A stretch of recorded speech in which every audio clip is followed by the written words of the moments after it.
यानी इस बात का सिर्फ यही हल है कि आप हसन कारबे के खिलाफ गवाही देंगे, वरना तो बारान या फरात अपने हाथ खून से रंग लेंगे।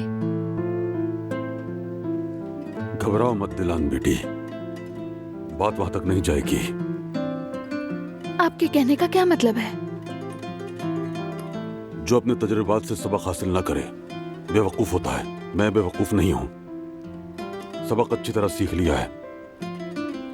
बारान और फराज से पहले मैं खुद हसन को ढूंढकर उसकी सजा उसे जरूर दूंगा। अगर बारान लोग आपसे पहले उस तक पहुंच गए और बाबा आप किसी की जान नहीं ले सकते हैं, ये ठीक नहीं है। इसका हल मौजूद है, हम हसन कारबे को कानून के हवाले करेंगे। मुझे तो आप लोग समझ ही नहीं आ रहे। हर कोई इंतकाम लेने की बात कर रहा है, मीरान का कोई नहीं सोच रहा।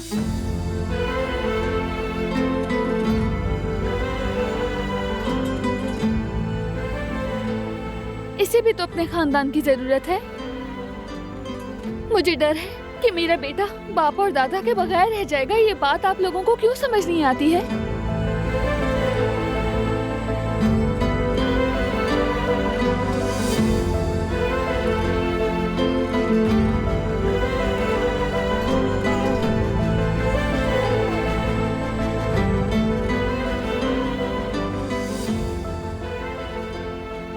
मीरान आपका पोता है।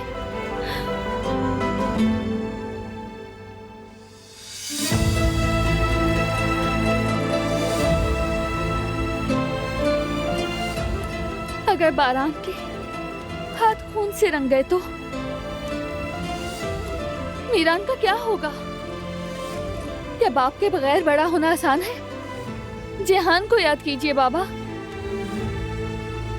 वो भी इतने साल आपकी आवाज को तरसता रहा। क्या मीरान भी तरसेगा? बिल्कुल भी नहीं, मैं ये नहीं होने दूंगी। मेरा बेटा बाप के बगैर बड़ा नहीं होगा। आप हसन कारबे के खिलाफ गवाही जरूर देंगे। हम आकिफ को फोन करेंगे, ये हम सबके लिए बेहतर है बाबा। कोई फोन नहीं करेगा उसे। देखो बारान, हम ऑफिसर आकिफ से मना कर दिया है दिलान। कुछ लम्हात में लफ्ज बेकार हो जाते हैं, ये भी वही लम्हा है। कोई फोन नहीं करेगा उसे। मैंने जो कहना था वो मैं कह चुका हूं, बात खत्म।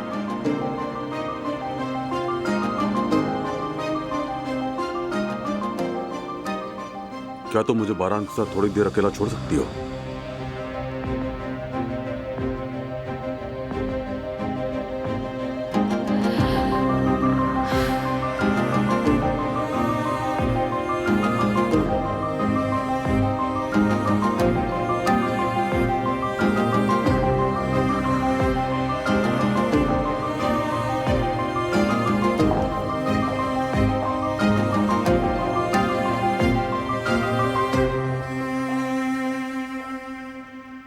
अब हमें बात करनी ही होगी बेटा।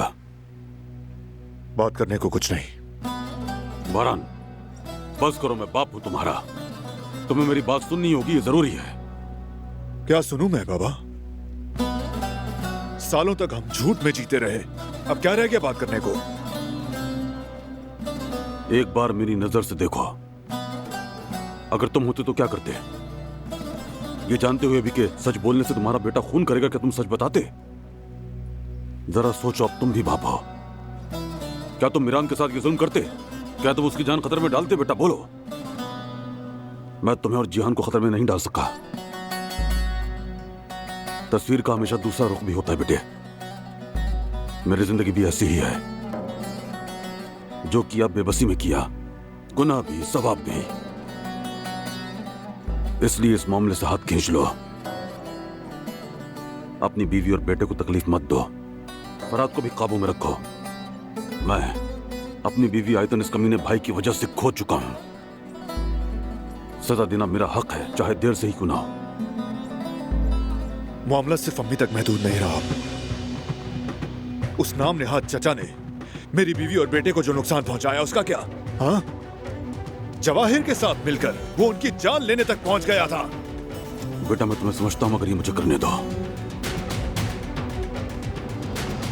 क्योंकि अब मेरे पास खोने को कुछ नहीं है। नहीं बाबा, तीर कमान से निकल चुका है। इतने बरस उसका हवेली में रहना मैंने बर्दाश्त किया। ये मेरी गलती है और इसे ठीक भी मैं करूंगा।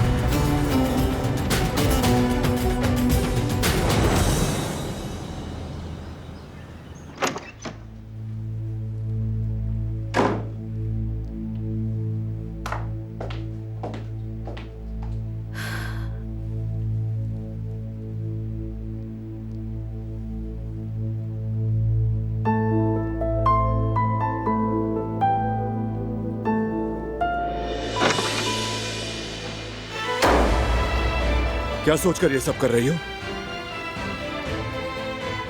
मैं वही कर रही हूँ जो करना चाहिए। मैंने तुमसे कहा था कि दूर रहो। बारान, तुम आराम से बात करोगे?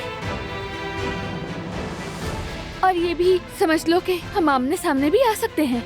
हर बात में मुत्तफिक होना जरूरी नहीं। तुम मुझे पागल समझती हो क्या? नहीं, लेकिन तुम पागल होने के लिए तैयार हो। कोई चीज हद से बढ़ जाए तो उल्टा असर दिखाती है, और तुम अपनी हद पार कर रहे हो, समझे? हमें बचाने के चक्कर में हमें नुकसान पहुंचा दोगे। तुम नहीं समझ रहे हो। ऑफिसर आकिफ हमारी।